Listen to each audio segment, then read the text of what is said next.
his servants. We're going to serve him.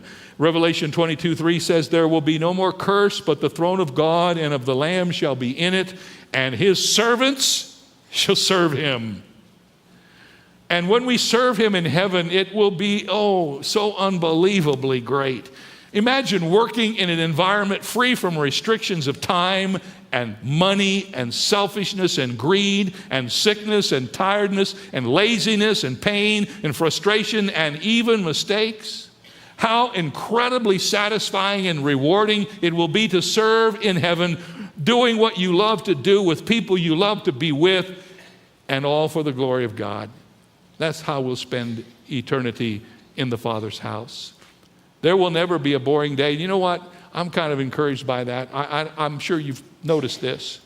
I love the work that God has given me to do. I can't imagine a life with no goals, a life with no work to do, a life with no projects. I mean, that's how I've lived my whole life. And when I get to heaven, it's just going to be exploded into perfection. And I'll be able to live every day. And I won't have to ever argue with anybody about what I want to do and hear them say, no, you won't. I'm going to be able to do the things that God puts in my heart to do forever and ever. And I'm going to serve the Lord out of purity of heart and motive. That's what heaven will be like. And then heaven will be a place of ultimate reality. And let me just dwell on that for a moment and we're finished. The Bible tells us in 2 Corinthians 5 and in Romans 8 that all of us today, as we live our lives, we have a groaning within us. That's what it says. We groan within ourselves. What does that mean?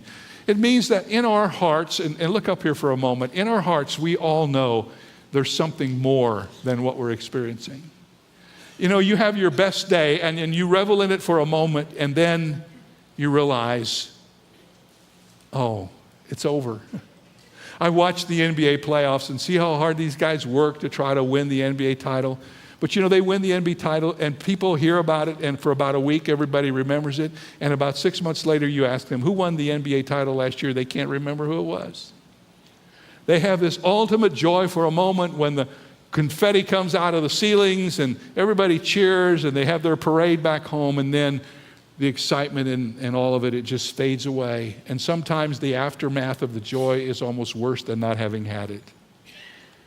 The Bible says that we are created as humans with a hunger in our heart that can be satisfied with